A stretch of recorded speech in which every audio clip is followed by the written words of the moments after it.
हमारे पास जो आज प्रश्न पत्र है वो हाई स्कूल परीक्षा 10वीं गणित 2026 का बेसिक का प्रश्न पत्र है। ये प्रश्न पत्र आज हम हल करेंगे।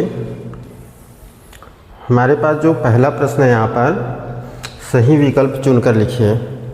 ठीक है, तो यहाँ जो हमारे पास जो पहला प्रश्न है ये कह रहा है कि जो हमारे पास रैखिक बहुपद है, रैखिक बहुपद ax प्लस बी, जहाँ a का मान शून्य नहीं है, इसका शून्य क्या होगा। ठीक है, तो इसका हमें शून्य ज्ञात करना है। तो जब भी हम शून्य ज्ञात करते हैं तो हमें ज्ञात करना है ax प्लस बी का शून्य। तो इसको हम 0 के बराबर लिखेंगे। तो यहाँ हमें x का मान मिलेगा धन b का माइनस b और गुणा a का बटे a, अर्थात x का मान माइनस b बटे a होगा। अर्थात हमारे पास जो शून्यक है ax प्लस b का वो होगा माइनस b बटे a। ठीक है, आगे प्रश्न है किन्हीं दो सहभाज्य संख्याओं का एचसीएफ कितना होता है। तो सहभाज्य संख्या वे संख्या होती है जिनका एक के अलावा कोई उभयनिष्ठ गुणनखंड नहीं होता। अर्थात हमारे पास जो इसका एचसीएफ होगा वो होगा 1, यदि वो संख्या सहअभाज्य है, मतलब किसी इनका कोई उभयनिष्ठ भाजक नहीं है तो। ठीक है, अगला प्रश्न है हमारे पास द्विघात समीकरण ax square plus bx plus c बराबर 0, जहाँ a का मान शून्य नहीं है, इसका वियुक्त कर क्या होगा। ठीक है, तो हमारे पास जो वियुक्त कर का फार्मूला होता है, किसी भी द्विघात समीकरण का वियुक्त कर d बराबर होता है b स्क्वायर माइनस 4ac, जो कि है ऑप्शन नंबर ए। इसका वियुक्त कर होगा b स्क्वायर माइनस 4ac। फिर है y अक्ष पर किसी बिंदु की निर्देशांक क्या होगा। तो y अक्ष पर यदि कोई बिंदु है, ठीक है, y अक्ष पर स्थित किसी बिंदु का निर्देशांक इनमें से कौन सा है। तो y अक्ष पर कोई बिंदु है तो इसका मतलब y अक्ष से दूरी उसकी शून्य होगी, क्योंकि वो खुद y अक्ष पर है। y अक्ष पर y अक्ष से दूरी शून्य, मतलब y अक्ष से दूरी को हम x निर्देशांक कहते हैं। तो x निर्देशांक का मान शून्य होगा, जो कि ऑप्शन नंबर सी में है। ठीक है, बाकी कहीं पर भी x निर्देशांक शून्य नहीं है। तो y अक्ष पर है तो उसका x निर्देशांक शून्य होगा। फलस्वरूप इसका ऑप्शन नंबर सी 0, 2 वह बिंदु है जो कि y अक्ष पर स्थित है। ठीक है, अगले प्रश्न की ओर चलते हैं। पांचवा प्रश्न है हमारे पास साइन 30 डिग्री का मान क्या है। तो साइन 30 डिग्री का जो मान होता है वो होता है 1/2। ठीक है, याद रखेंगे साइन 30 अंश का मान 1/2 होता है। फिर हम आगे चलते हैं अगले प्रश्न की ओर। ये है बाह्य बिंदु से वृत्त पर खींची गई स्पर्श रेखाओं की संख्या होती है। तो बाह्य बिंदु से वृत्त पर कितनी स्पर्श रेखाएं खींच सकते हैं। तो यदि कोई एक बाह्य बिंदु है तो एक बाह्य बिंदु से हम वृत्त पर 2 स्पर्श रेखा खींच सकते हैं। ठीक है ना, तो इसका आंसर होगा ऑप्शन नंबर बी, बाह्य बिंदु से वृत्त पर खींची गई स्पर्श रेखाओं की संख्या 2 होती है। आगे हमारे पास प्रश्न है, आगे चलते हैं हम। प्रश्न क्रमांक 2 है रिक्त स्थानों की पूर्ति कीजिए। तो हमें रिक्त स्थान फिलअप करना है। तो यहाँ पहला प्रश्न है रिक्त स्थान में कि एक त्रिघात बहुपद है हमारे पास, तो इसके शून्यकों की अधिकतम संख्या कितनी होगी। तो जितने घात उतने ही अधिकतम शून्यक, चूँकि ये त्रिघात है इसलिए अधिकतम इसके शून्यक होंगे 3। फिर हमारे पास AP दिया है -3 -1/2, 2 इसका सर्वांतर कितना होगा। तो जब हम सर्वांतर ज्ञात करते हैं तो सर्वांतर ज्ञात करने के लिए दूसरे पद में हम पहला पद घटाते हैं। तो हमारे पास यहाँ दूसरा पद है -1/2, इससे हम घटाएंगे -3 को। तो माइनस पहले से ही इसमें घटाना है तो ऋण चिन्ह लगाना होगा, ब्रैकेट लगाएंगे सेकंड के साथ।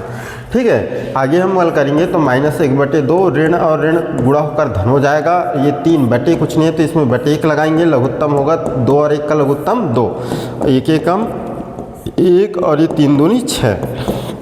हल करेंगे तो बड़ी संख्या धनात्मक है, घटाना है, 6 में 1 घटाएंगे तो 5/2। तो यहाँ पर सर्वांतर होगा 5/2। अगला है भिन्न अमाप वाले सभी वृत्त खाली स्थान होते हैं। ठीक है ना, तो ध्यान देना है जो वृत्त है तो सभी वृत्त हमेशा कैसे होते हैं, समरूप होते हैं। ठीक है ना, और भिन्न अमाप है तो भिन्न अमाप मतलब अमाप इनका बराबर नहीं है। ठीक है ना, तो समरूप होने के लिए अमाप का बराबर होना आवश्यक नहीं है। ठीक है ना, तो इसके लिए आप लोग सभी वृत्त हमेशा समरूप होते हैं लिखेंगे, चाहे उनका अमाप बराबर हो या बराबर नहीं हो। ठीक है, अब है वृत्त की स्पर्श रेखा स्पर्श बिंदु से जाने वाली त्रिज्या पर सदैव लंब होती है। ठीक है, तो इसमें लंब लिखना है। फिर एक निश्चित घटना की प्रायिकता कितनी होती है, तो निश्चित घटना है तो इसकी प्रायिकता 1 होगी, और यदि असंभव है तो प्रायिकता 0। क्योंकि निश्चित घटना है तो इसकी प्रायिकता का मान क्या लिखेंगे हम, 0। फिर 1 लिखेंगे निश्चित घटना की प्रायिकता। फिर खालिस्तान अक्ष से दूरी को उस बिंदु की कोटि कहते हैं। तो कौन सी अक्ष से दूरी कोटि कहलाती है, ठीक है, तो हम हमेशा y निर्देशांक को क्या कहते हैं, कोटि कहते हैं। y निर्देशांक जो होता है वो x अक्ष से दूरी होता है, ठीक है, तो x अक्ष से दूरी जो है उस बिंदु की क्या होगी, कोटि होगी, ठीक है। तो किसी बिंदु की x अक्ष से दूरी को उस बिंदु की कोटि कहते हैं। आगे हम चलते हैं, प्रश्न क्रमांक 3 है हमारे पास, सत्य असत्य बताना है। यहाँ पर हमारे पास जो पहला प्रश्न दिया गया है वो है, यदि त्रिघात बहुपद ax² plus bx plus c जहाँ a 0 नहीं है कि शून्यक अल्फा और बीटा है, तो अल्फा धन बीटा बराबर c/a होगा। ये कथन हमारा सत्य है, ठीक है। अल्फा धन बीटा है यहाँ पर, ठीक है, ध्यान रखना है। यदि अल्फा इंटू बीटा होता तो ये क्या होता है, अल्फा धन बीटा का मान क्या होगा, -b/a होगा, और अल्फा इंटू बीटा का जो मान होगा वो होगा c/a, ठीक है, तो ध्यान रखना है इसको। अब हम आगे चलते हैं, सभी समरूप त्रिभुज सदैव सर्वांगसम होते हैं। तो समरूप जो त्रिभुज होते हैं वो सर्वांगसम होना जरूरी नहीं होता है, ठीक है, तो सभी समरूप त्रिभुज सर्वांगसम होते हैं, ये कथन क्या होगा, असत्य होगा। यदि सर्वांगसम है तो समरूप होगा, लेकिन समरूप है तो सर्वांगसम होना जरूरी नहीं है। फिर बिंदु PAB की मूल बिंदु से दूरी कितना वर्गमूल a² प्लस b² होती है, तो ये जो कथन है ये जो है सत्य है, ठीक है। फिर देखी गई वस्तु का उन्नयन कोण दृष्टि रेखा और क्षैतिज रेखा से बना कोण होता है, जबकि यह क्षैतिज स्तर से ऊपर होता है।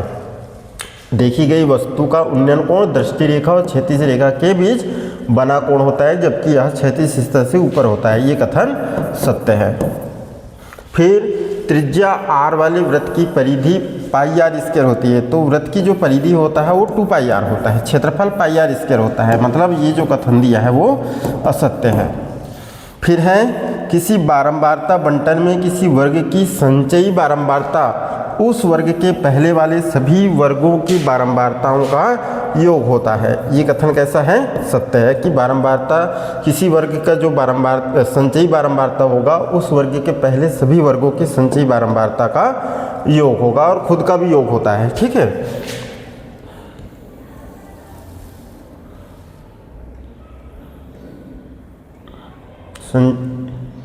आगे हम चलते हैं,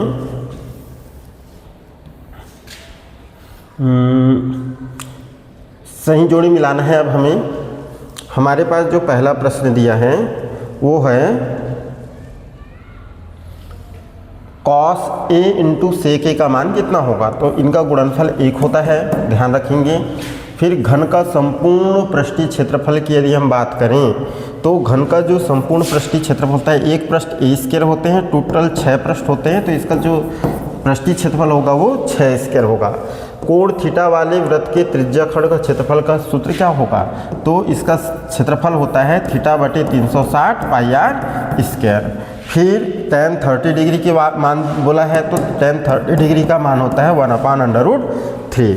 फिर एक वृत्तीय क्षेत्र या चक्ति का क्षेत्रफल कितना होगा, तो वृत्तीय क्षेत्र या चक्ति का क्षेत्रफल, तो वृत्तीय क्षेत्र है तो वृत्त का क्षेत्रफल, और हमारे पास जो वृत्त का क्षेत्रफल होता है वो होता है πr²। फिर है अर्धगोले का आयतन, तो अर्धगोले का आयतन का फार्मूला होता है 2/3 πr³, ठीक है। ये हमारे पास हो गया सही जोड़ी मिलाने वाला प्रश्न। आगे हम चलते हैं, हमारे पास है प्रत्येक का एक शब्द या एक वाक्य में उत्तर लिखना है, ठीक है। तो हमारे पास पहला प्रश्न है, दृष्टि रेखा को परिभाषित कीजिए। तो दृष्टि रेखा किससे कहते हैं, यदि कोई प्रेक्षक है, ठीक है, तो प्रेक्षक यदि कोई वस्तु को देख रहा है, यहाँ मान लो वस्तु है और यहाँ क्या है, प्रेक्षक है, ठीक है कि नहीं। तो प्रेक्षक की आंख से जो बिंदु वस्तु है इसको मिलाने वाली रेखा को हम दृष्टि रेखा कहते हैं, ठीक है कि नहीं।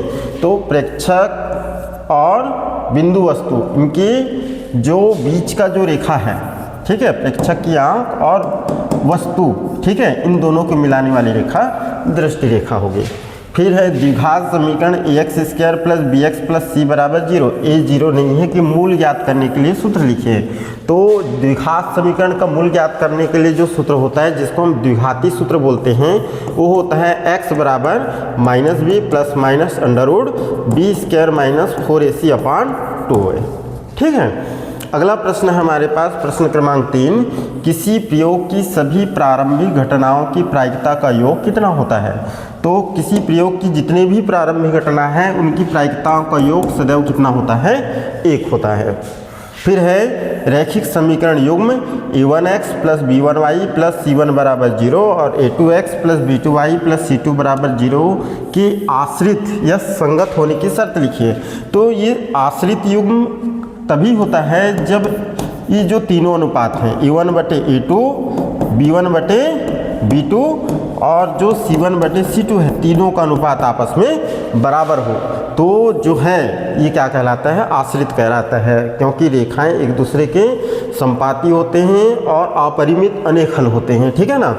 फिर है वृत्त की छेदक रेखा को परिभाषित कीजिए। तो वृत्त की छेदक रेखा को कैसे परिभाषित करेंगे हम, तो यदि कोई रेखा वृत्त को 2 बिंदुओं पर प्रतिच्छेद करे, ठीक है, या वृत्त को 2 बिंदुओं पर प्रतिच्छेद करने वाली रेखा को हम वृत्त की छेदक रेखा कहते हैं, ठीक है ना। तो क्या बताएंगे छेदक रेखा के बारे में, वृत्त को 2 बिंदुओं पर प्रतिच्छेद करने वाली रेखा को वृत्त की छेदक रेखा कहते हैं। आगे है 2 त्रिभुजों की एस या भुजा समरूपता की कसौटी लिखिए। तो भुजा समरूपता कसौटी क्या है, तो ये जो कसौटी है, यदि हम समरूपता के बारे में पढ़ें तो 2 त्रिभुज समरूप कहलाते हैं यदि पहले त्रिभुज की तीनों भुजाएं दूसरे त्रिभुज की संगत भुजाओं के क्या हो, समानुपाती हो, ठीक है ना। मतलब पहले त्रिभुज मान लीजिए हमारे पास एक त्रिभुज है ABC और दूसरी त्रिभुज है मान लो PQR। तो इस त्रिभुज की AB भुजा को मान लें संगत किसके हैं, PQ के हैं, और इसकी भुजा मान लो BC किसके संगत है, QR। तो BC का अनुपात QR के साथ, और तीसरी भुजा CA या AC का अनुपात हम किसके साथ, PR। यदि ये तीनों भुजाओं का अनुपात आपस में बराबर है, तब हम बोलते हैं कि ये कैसे दोनों त्रिभुज आपस में समरूप है। और समरूपता की ये जो कसौटी होती है इसको हम भुजा समरूपता कसौटी कहते हैं। हमें समरूपता कसौटी ही बताना है। तो पहले त्रिभुज की तीनों भुजाएं दूसरे त्रिभुज की संगत तीनों भुजाओं के समानुपात में हो, है ना, मतलब समान अनुपात में हो, तो हम दोनों त्रिभुज को समरूप कहेंगे। और ये जो कसौटी होती है उसको हम भुजा समरूपता कसौटी कहेंगे, ठीक है ना। आगे चलते हैं हम। इसके बाद हमारे पास प्रश्न क्रमांक 6 है, ठीक है ना। इसके आगे के प्रश्न हम अगले वीडियो में पढ़ेंगे। धन्यवाद।